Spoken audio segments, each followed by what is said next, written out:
चलिए पॉइंट देखिए, मन के हारे हार है, मन के जीते जीत है, मान लिया तो हार है, ठान लिया तो जीत है। इन्हीं उम्मीदों के साथ हम आज आपको पढ़ाने चल रहे हैं विश्व का भूगोल। और विश्व के भूगोल में हम आपको जैसा कि पढ़ा रहे हैं विश्व की कृषि के बारे में पढ़ा रहे हैं। विश्व के कृषि के बारे में प्यारे विद्यार्थियों आपको एक वीडियो पढ़ाया गया है। आज ये हमारी विश्व की कृषि पर दूसरी क्लास है साथियों। उम्मीद करता हूँ ये क्लास भी आपको कल की तरह बहुत पसंद होगी। कल के वीडियो में आप सभी ने बहुत मान सम्मान और प्यार दिया था, उसके लिए आप सभी को धन्यवाद। साथियों आज हम आपको पढ़ाने वाले हैं विश्व की कृषि। विश्व में जो अनेक प्रकार की कृषियाँ की जाती हैं, विश्व में विशेष प्रकार की कृषि, विश्व में विशेष प्रकार की कृषि,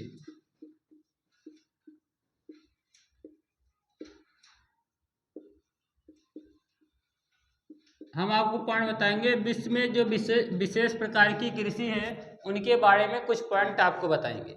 सबसे पहला पॉइंट आपको बताएंगे विटीकल्चर के बारे में। विटीकल्चर,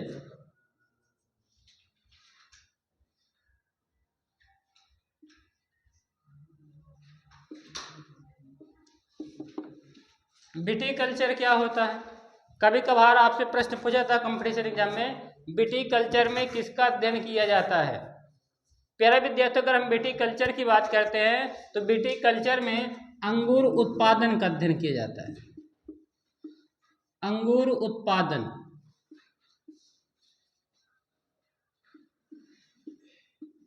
प्रश्न अगर आ गया विटीकल्चर का संबंध किससे है तो हम बताएंगे विटीकल्चर का संबंध अंगूर उत्पादन से है। जब अंगूर का उत्पादन व्यापारिक स्तर पर किया जाता है, अंगूर का उत्पादन व्यापार करने के उद्देश्य से किया जाता है, तब जो कृषि अंगूरों की जाती है उस कृषि को विटीकल्चर के नाम से प्यारे विद्यार्थियों जाना जाता है। तो जब आपसे आएगा विटीकल्चर तो हम बताएंगे विटीकल्चर का संबंध अंगूर उत्पादन से है। किससे है? अंगूर उत्पादन से। दूसरा आपको बताएंगे पिसीकल्चर।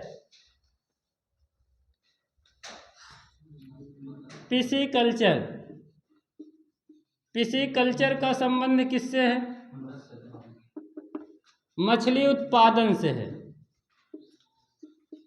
मत्स्य उत्पादन, जब क्या होता है व्यापार के उद्देश्य से मछली का पालन किया जाता है तो व्यापार के उद्देश्य से मछली का पालन जो होता है उसे कहा जाता है पिसीकल्चर के नाम से। प्यारे विद्यार्थियों अगर हम बात करते हैं तो मछली पालन भी कृषि का एक अंग माना जाता है। ठीक है, मुर्गी पालन हो गया या मछली पालन हो गया, जिसको हम कुक्कुट पालन कहते हैं मुर्गी पालन को। ठीक है, तो ध्यान देंगे पशुपालन भी हो गया। तो ऐसी कृषि जब क्या होता है कृषि कार्य के साथ साथ कुछ और भी व्यवसाय किए जाते हैं तो ऐसी कृषि को वास्तव में मिश्रित कृषि कहा जाता है। ठीक है, तो मिश्रित कृषि है। तो फिलहाल अगर हम बात करते हैं पिसीकल्चर का संबंध किससे है तो आप बताएंगे पिसीकल्चर का संबंध मछली उत्पादन से। किससे है? जब व्यापार के उद्देश्य से मछली का उत्पादन किया जाता है, मछली का पालन किया जाता है व्यापार के उद्देश्य से, तब उसे कहा जाता है पिसीकल्चर के नाम से जाना जाता है। क्या पिसीकल्चर का मतलब है इसमें? पिसीकल्चर का संबंध किससे है? मछली उत्पादन से। जब व्यापारिक उद्देश्य से मछली का उत्पादन किया जाता है तब उसे पिसीकल्चर कहा जाता है। क्लियर है? दूसरा पॉइंट आपका है प्यारे विद्यार्थियों सेरीकल्चर। सेरीकल्चर, सेरीकल्चर क्या होता है? अगर हम बात करते हैं सेरीकल्चर का तो सेरी का मतलब होता है रेशम। क्या होता है? रेशम। तो ध्यान देंगे रेशम उत्पादन,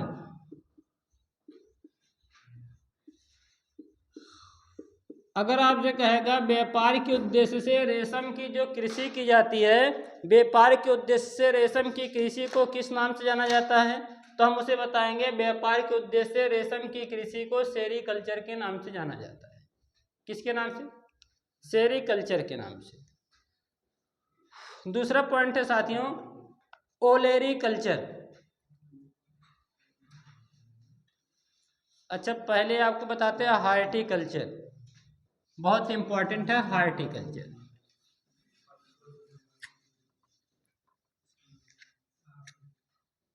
हार्टिकल्चर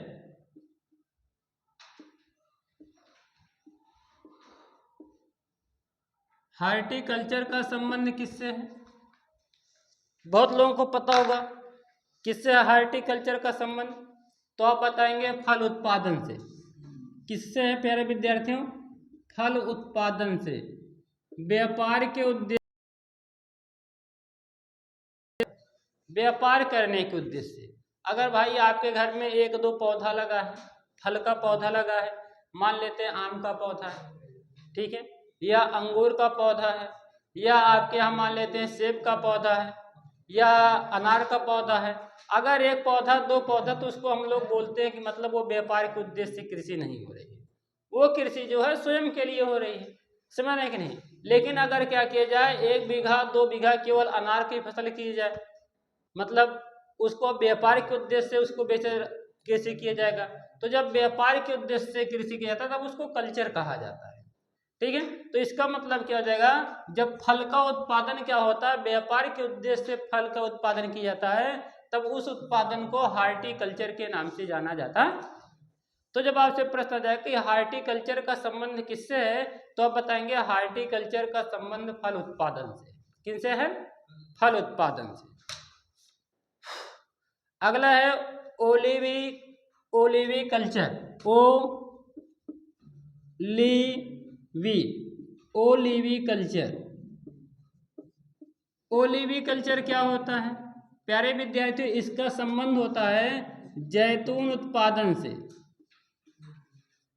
जैतून उत्पादन, जैतून का तेल आता है, तेल बनता कि नहीं बनता है? तो ऐसे क्या होता है, जैतून की जो कृषि होती है, जो जैतून की कृषि होती है, जैतून की कृषि को ओलिवी कल्चर कहा जाता है। क्या कहा जाता है? ओलिवी कल्चर।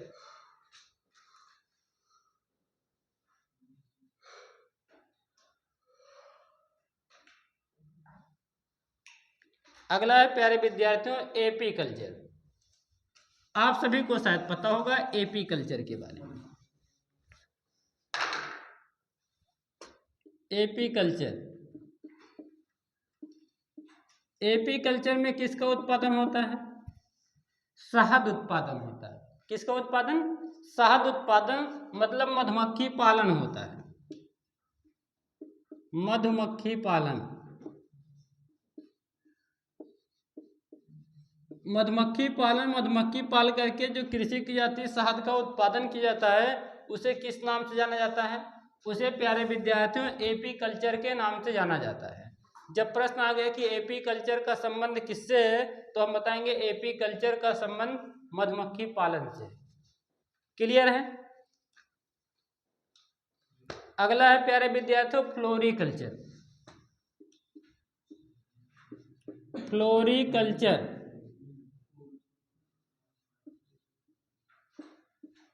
ठीक है। अच्छा, फ्लोरी से याद रखेंगे फ्लावर, फ्लोरी से क्या याद रखेंगे? फ्लावर। तो जब क्या होता है, फूलों की कृषि की जाती है, व्यापार के उद्देश्य से जब फूलों की कृषि की जाती है, फूलों की कृषि,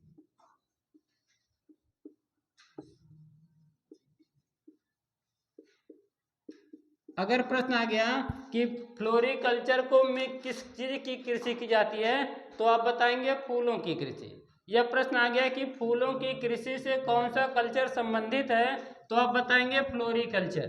क्लियर है? फ्लोरिकल्चर का संबंध किससे है? फूल उत्पादन से है। जब व्यापार के उद्देश्य से फूल की खेती की जाती है, फूल की कृषि की जाती है, तब उसे फ्लोरिकल्चर कहा जाता है। क्लियर है? एक एक पॉइंट साथियों पेपर की दृष्टि से बहुत इंपॉर्टेंट है।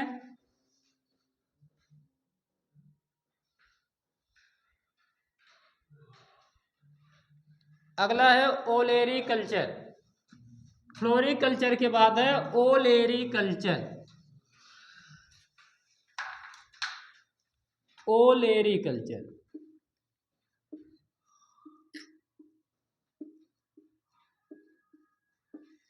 ओलेरी कल्चर का संबंध किससे है? सब्जी से है, ठीक है। सब्जी उत्पादन,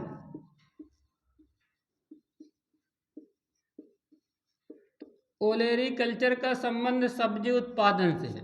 व्यापार के उद्देश्य से जब सब्जी की कृषि की जाती है तब उसे ओलेरी कल्चर कहा जाता है। क्लियर है साथियों? अगर कहेगा ओलेरी कल्चर का संबंध किससे, तो हम बताएंगे ओलेरी कल्चर का संबंध सब्जी उत्पादन से है।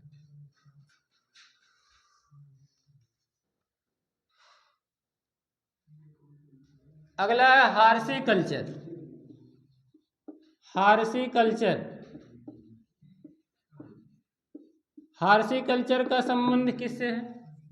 अगर साथियों हार्सी मतलब हार्स याद रखेंगे, हार्सी मतलब क्या याद रखेंगे? हार्स, और हार्स माने क्या होता है? घोड़ा। ठीक है, मतलब घोड़े पालन जो होता है, घोड़ा पालन। ठीक है, लोग क्या करते हैं, घोड़े को पालते हैं, घोड़े को बेचते हैं, घोड़े को रनिंग के उद्देश्य से पाला जाता है, घोड़े को व्यापार के उद्देश्य से पाला जाता है। तो जो घोड़े को पाल करके कृषि कार्य किया जाता है उसे कहा जाता है हार्सी कल्चर कहा जाता है। क्लियर है?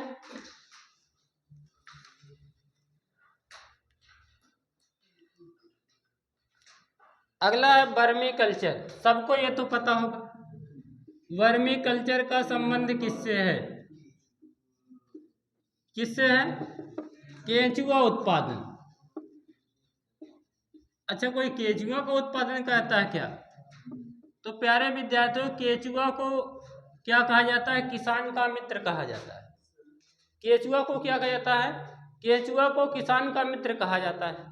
ठीक है, क्योंकि ये क्या करता है, केंचुआ क्या करता है, मृदा में क्या करता है, पानी सोखने की क्षमता को बढ़ाता है। ठीक है, जिससे फसलों का उत्पादन बेहतर होता है। तो अगर बात करेगा कि वर्मी कल्चर का संबंध किससे है, तो हम बताएंगे वर्मी कल्चर का संबंध केंचुआ उत्पादन से। क्लियर है क्या?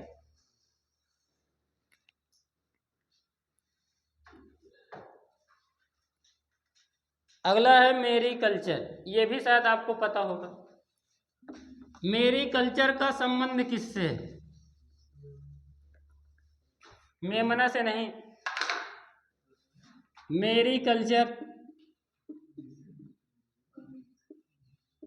किसी ने कहा मेमना से। ठीक है, तो भैया मेरी कल्चर का जो संबंध होता है किससे है? किससे है? रेशम का कीट उत्पादन। रेशम का कीट उत्पादन।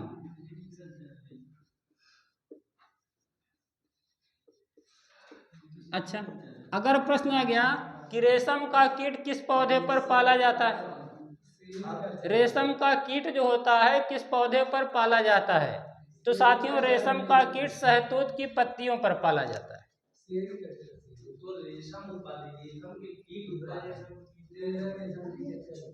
अरे भैया, रेशम का कीट उत्पादन, इसका संबंध मेरी कल्चर से है। ठीक है, तो रेशम का जो कीट होता है उसका संबंध मेरी कल्चर से होता है। ठीक है, अच्छा, पोमोलॉजी में किसका अध्ययन किया जाता है? पोमोलॉजी में फलों का अध्ययन किया जाता है। पोमोलॉजी को फल विज्ञान कहा जाता है। ठीक है, पोमोलॉजी को क्या कहा जाता है? फल विज्ञान। विज्ञान की वह शाखा, ठीक है, जिसमें हम क्या करते हैं, फलों का अध्ययन करते हैं, उसे किस नाम से जाना जाता है? पोमोलॉजी के नाम से। अच्छा, अगर हम लोग बात करते हैं भारत में वर्ष, कृषि वर्ष कब से कब तक होता है, कोई बता सकता है? कृषि वर्ष, भारत में कृषि वर्ष कब से कब तक माना जाता है? बोलो बोलो बोलो भैया, भारत में कृषि वर्ष कब से कब तक चलता है? अगर भारत में कृषि वर्ष की बात करता है तो कृषि वर्ष 1 जुलाई से 30 जून तक चलता है। ठीक है, भारत में जो कृषि वर्ष है, कृषि वर्ष 1 जुलाई से 30 जून तक चलता है। 1 जुलाई से कब तक चलता है? 30 जून तक। क्लियर है? कृषि वर्ष 1 जुलाई से 30 जून तक चलता है। अच्छा, भारत में, भारत को कितने कृषि जलवायु क्षेत्रों में बांटा गया है? बोलो, भारत को कितने कृषि जलवायु क्षेत्रों में बांटा गया है? तो भारत को 15 कृषि जलवायु क्षेत्र में बांटा गया है। कितने जलवायु क्षेत्र? 15 कृषि जलवायु क्षेत्र। अगर यहीं पे उत्तर प्रदेश की बात कर देगा, उत्तर प्रदेश को कितने सस्य जलवायु क्षेत्र में बांटा गया है, तो आप बताएंगे उत्तर प्रदेश को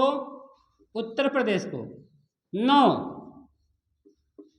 सस्य कृषि जलवायु क्षेत्रों में बांटा गया है। उत्तर प्रदेश को 9 सस्य कृषि जलवायु क्षेत्रों में बांटा गया है, जबकि भारत को 15 कृषि जलवायु क्षेत्रों में बांटा गया है।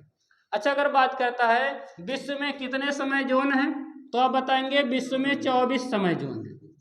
कितने समय जोन है? और सर्वाधिक समय जोन किसके पास है भैया, बताएं? विश्व में सर्वाधिक समय जोन किसके पास है? याद करो, फ्रांस के पास है। फ्रांस के पास कितने समय जोन है? फ्रांस के पास 12 समय जोन है, ठीक है। और दूसरे स्थान पर रूस है, रूस के पास 11 समय जोन है। क्लियर है क्या? क्लियर है। अच्छा, हमने बताया कि विश्व को 24 समय जोनों में बांटा गया है। इसके बाद ठीक है, कोई बता सकता है भारत का समुद्री विस्तार कहाँ तक लगता है? भारत का समुद्री विस्तार कहाँ तक लगता है? बोलो भैया, बोलो। गौरव बताओ भैया, भारत का समुद्री विस्तार कहाँ तक माना गया है? कितना माना गया है? 12 नॉट्रियल समुद्री मील माना गया है, ठीक है। कितना माना गया है? 12 नॉट्रियल समुद्री मील। तो भारत की जो समुद्री सीमा है, वो समुद्र में भारत का कितना अधिकार है? 12 नॉट्रियल समुद्री मील, ठीक है। क्लियर है? ठीक है, वेरी गुड। अच्छा, हमने बताया कि भारत में कृषि वर्ष 1 जुलाई से 30 जून तक मनाया जाता है। अच्छा, कोई बता सकता है कि भारत में वित्तीय वर्ष कब से कब तक मनाया जाता है? वित्तीय वर्ष कोई बता सकता है भारत का वित्तीय वर्ष कब से कब तक चलता है? विशाल, भारत में वित्तीय वर्ष कब से कब तक चलता है? हाँ, वेरी गुड। 1 अप्रैल से 31 मार्च तक चलता है। क्लियर है?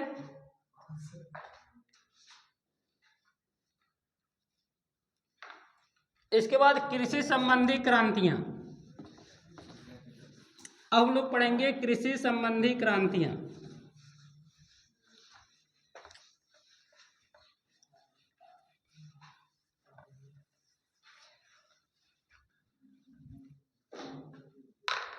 कृषि से संबंधित प्रमुख क्रांतियां।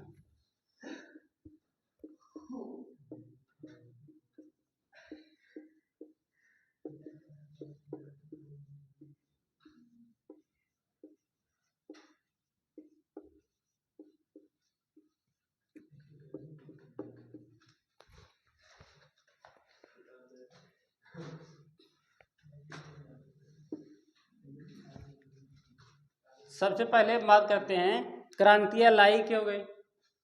क्योंकि भाई जनसंख्या में लगातार वृद्धि की गई। जनसंख्या में लगातार वृद्धि हुई है।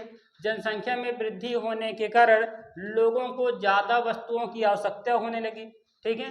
ज़्यादा वस्तुओं की आवश्यकता होने के लिए ज़्यादा उत्पादन करना पड़ेगा, और ज़्यादा उत्पादन जो किया गया उसे क्रांति कहा गया। क्या कहा गया? क्रांति। और सबसे पहले अगर हम बात करते हैं सर्वाधिक क्रांति, प्रमुख क्रांति कौन मानी जाएगी? कृषि मानी जाएगी। क्यों मानी जाएगी? क्योंकि कृषि पर ही मानव जीवन निर्भर करता है। अगर भाई कृषि ना होता तो क्या मानव को भोजन मिलता? हाँ, कोई अभी नहीं कहेगा सर जी कैसे आदि मानव रहता था। तो ध्यान देंगे, जो आदि मानव की कहानी है उसको वास्तविक माना भी गया है, वास्तविक नहीं भी माना गया है, ठीक है। क्योंकि ध्यान देंगे आदि मानव पत्तियां खा करके जीवन बिताता था, ऐसा माना गया है, ठीक है। घास फूस खा करके अपना जीवन बिताता था आदि मानव। लेकिन ध्यान देंगे प्यारे विद्यार्थियों, ये जो मानव होता है, मानव के शरीर में ऐसा कोई भी एंजाइम नहीं पाया जाता है जो घास फूस को पचा सके, ठीक है। तो मानव जीवन में क्या होगा, अगर हम लोग क्या करते हैं घास फूस या पेड़ पौधे की पत्ती खा करके जीना चाहेंगे, जी नहीं पाएंगे, ठीक है। कारण क्या है? उनके पाचन के लिए हमारे पेट में कोई ऐसा एंजाइम नहीं पाया जाता है। जबकि जो जानवर होते हैं, जानवर का जो अमाशय होता है, जानवर का अमाशय 4 भागों में बटा होता है।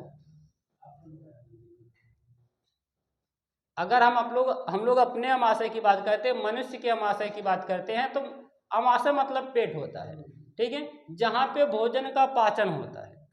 मानव अमाशय जो होता है, मनुष्य का जो अमाशय होता है वो क्या होता है, वो साधारण अमाशय होता है। और जो जानवरों का अमाशय होता है, जानवर का अमाशय एक विशिष्ट प्रकार का अमाशय होता है। जानवर का अमाशय 4 पार्टों में बटा होता है, ठीक है। जानवर के अमाशय में घास फूस, इनका पाचन आसानी पूर्वक हो सकता है, क्योंकि उनके अंदर ऐसे ऐसे एंजाइम पाए जाते हैं जो घास फूस को गला देते हैं। लेकिन हमारे अंदर, हमारे अमाशय के अंदर केवल एक अम्ल पाया जाता है, केवल HCl पाया जाता है। और HCl की क्षमता फिलहाल बेशक बहुत ज़्यादा होती है, लेकिन हमारे पेट में इतना ज़्यादा HCl नहीं पाया जाता है कि वो घास फूस को पचा सके। ना तो हमारे शरीर में कोई ऐसा एंजाइम या हार्मोन स्रावित कर होता है जिससे घास फूस का पाचन किया जा सके। इसलिए घास फूस जो है मनुष्य खा नहीं सकता है। हद तक कुछ हद तक क्या होता है, लोग अगर औषधियों के रूप में फिलहाल घास फूस या पेड़ पौधों के पत्ते उत्तियों का सेवन करते हैं, तो उसका जब सेवन करें तो उसको पीस करके करते हैं। ऐसा नहीं कि पूरी पत्ती को निगल जाएंगे अंदर, समझ रहे हैं कि नहीं। तो सबसे पहला विकास क्या किया जाएगा, क्रांति लाने की अगर बात होगी, सबसे ज्यादा क्रांति लाया जाएगा कृषि में, ठीक है। अब हम लोग ध्यान देते हैं, क्रांति में सबसे पहले हरित क्रांति आती है। हरित क्रांति, तो अगर प्रश्न आएगा कि हरित क्रांति का संबंध किससे है, प्यारे विद्यार्थियों, हरित क्रांति का संबंध किससे है, कृषि उत्पादन से, ठीक है। ध्यान देंगे, हरित क्रांति का संबंध कृषि उत्पादन से है। और इसके जनक कौन माने जाते हैं, कोई बता सकता है कि हरित क्रांति के जनक कौन है, विराट। जब आपसे प्रश्न कहेगा हरित क्रांति के जनक कौन है, तब आप बताएंगे नॉर्मन बोरलॉग।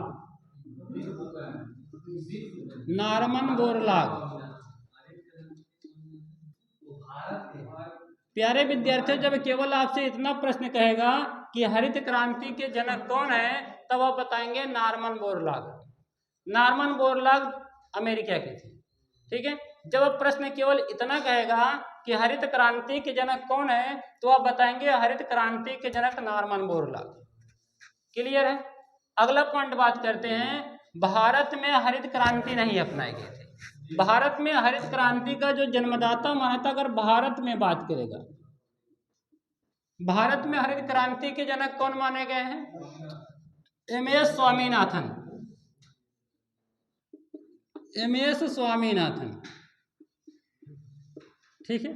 और MS स्वामीनाथन देखिए, हाल ही में सन 2023 में इनकी मृत्यु हुई है, ठीक है। MS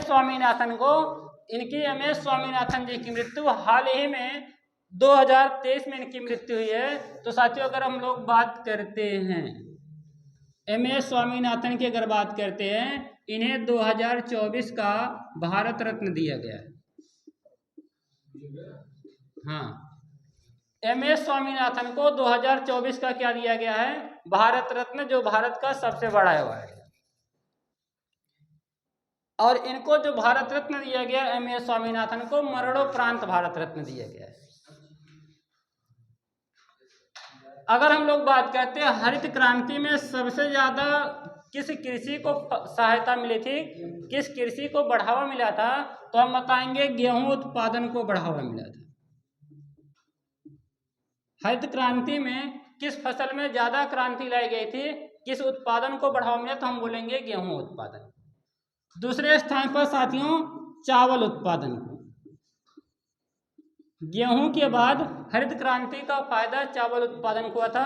सबसे पहले भारत में हरित क्रांति कहाँ अपनाया गया था, तो सबसे पहले भारत में पंजाब में, सबसे पहले हरित क्रांति पंजाब में भारत में अपनाया गया। इसके बाद हरियाणा में अपनाया गया, हरियाणा के बाद पश्चिमी उत्तर प्रदेश में अपनाया गया, पश्चिमी उत्तर प्रदेश। अगर प्रश्न आ गया कि भारत में हरित क्रांति सबसे पहले किस राज्य में अपनाया गया, तो आप बताएंगे सबसे पहले भारत में पंजाब में हरित क्रांति अपनाया गया था, दूसरा हरियाणा है और तीसरा है पश्चिमी उत्तर प्रदेश है। प्यारे विद्यार्थियों, यहाँ से था हरित क्रांति। हरित क्रांति के बाद हम अब बात करते हैं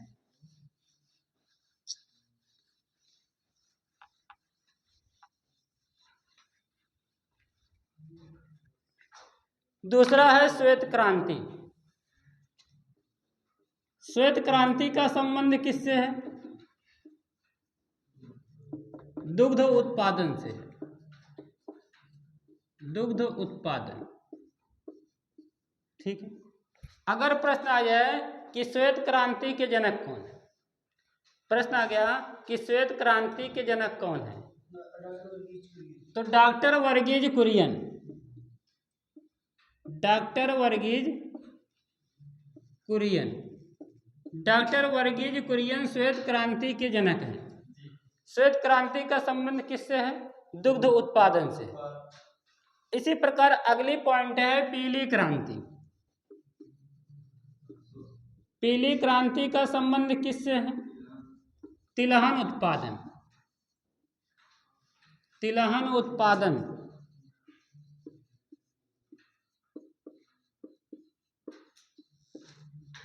तो पीली क्रांति का संबंध प्यारे विद्यार्थियों तिलहन उत्पादन से है। यहीं पर अगर बात करते हैं लाल पीली, हाँ पीली क्रांति हो गया, तिलहन उत्पादन, इसके बाद है लाल क्रांति। लाल क्रांति का संबंध किससे है? मांस उत्पादन या इसका संबंध टमाटर उत्पादन से है। दोनों से इसका संबंध है, मांस उत्पादन से भी है और टमाटर उत्पादन से भी। अगली क्रांति है सुनहरी क्रांति। लिख लीजिए जिसको लिखना हो।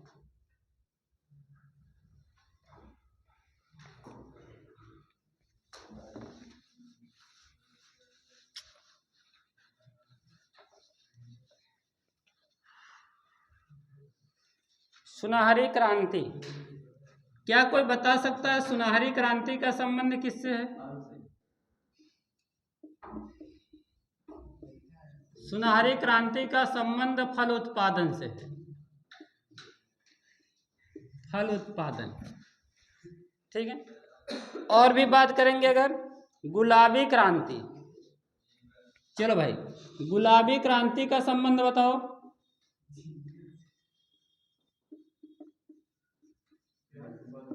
बोलो, गुलाबी क्रांति का संबंध किससे है? झींगा मछली से, ठीक है। गुलाबी क्रांति का संबंध है झींगा मछली उत्पादन।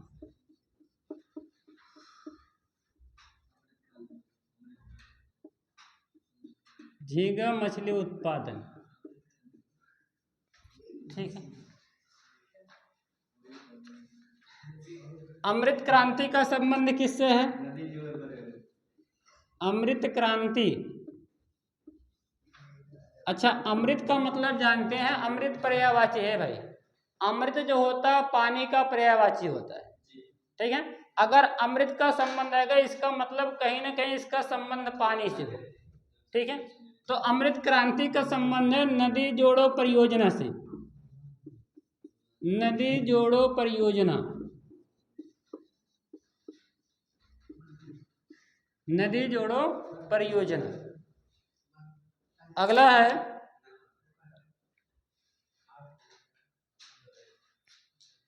रजत क्रांति। रजत क्रांति का संबंध किससे है? तो रजत क्रांति का संबंध है अंडा उत्पादन से। अंडा उत्पादन। रजत क्रांति के बाद आपका है गोल क्रांति। गोल क्रांति का संबंध किससे है? आलू उत्पादन से है। आलू उत्पादन,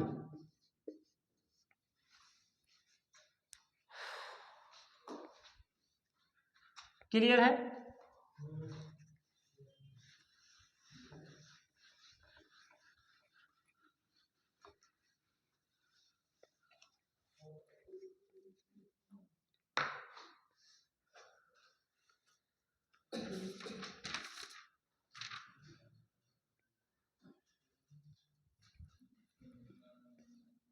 अगला है भूरी क्रांति। भूरी क्रांति का संबंध किससे है?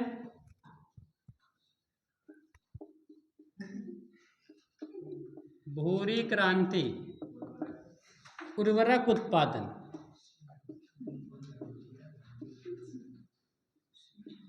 उर्वरक उत्पादन, कोई दिक्कत? भूरी क्रांति के बाद साथियों है कृष्ण क्रांति। कृष्ण क्रांति, कृष्ण क्रांति का संबंध किससे है? बायोडीजल से। ठीक है, यहाँ पे हम लोग कह सकते हैं डीजल या पेट्रोलियम उत्पादन। पेट्रोलियम उत्पादन। कृष्ण क्रांति को ही काली क्रांति कही जाती है। हाँ, ठीक है। अगला आपका है सदाबहार हरित क्रांति। सदाबहार हरित क्रांति, ठीक है। जब आएगा सदाबहार हरित क्रांति का संबंध पूछा जाएगा, सदाबहार हरित क्रांति। हाँ भैया,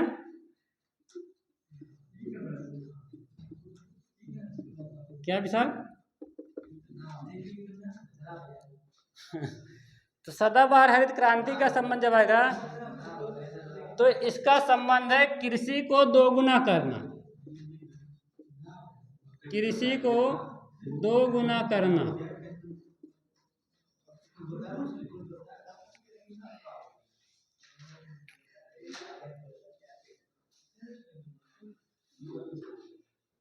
अगला है इंद्रधनुषी क्रांति। इंद्रधनुषी क्रांति,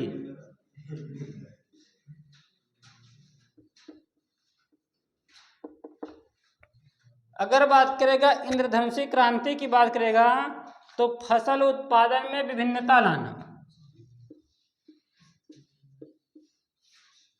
फसल उत्पादन में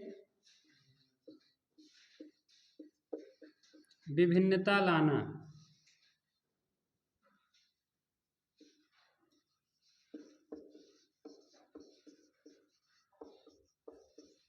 फसल उत्पादन में विभिन्नता लाना।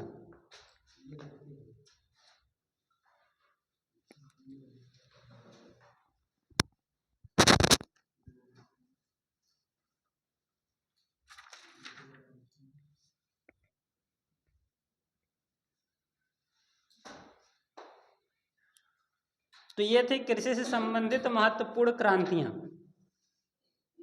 पॉइंट क्लियर है? आज की क्लास बस इतना ही साथियों रहने वाली है। आज का सेशन यही समाप्त करते हैं। वीडियो कैसी लगी कमेंट बॉक्स में जरूर बताएंगे। वीडियो पसंद आएगी तो वीडियो को लाइक कीजिएगा, वीडियो को हमारे शेयर कीजिएगा। आप हमारे चैनल पर नए हैं तो चैनल को सब्सक्राइब कीजिएगा। प्यारे विद्यार्थियों, मिलते हैं अपनी अगली वीडियो में, तब तक के लिए दीजिए जय हिंद, थैंक यू सर।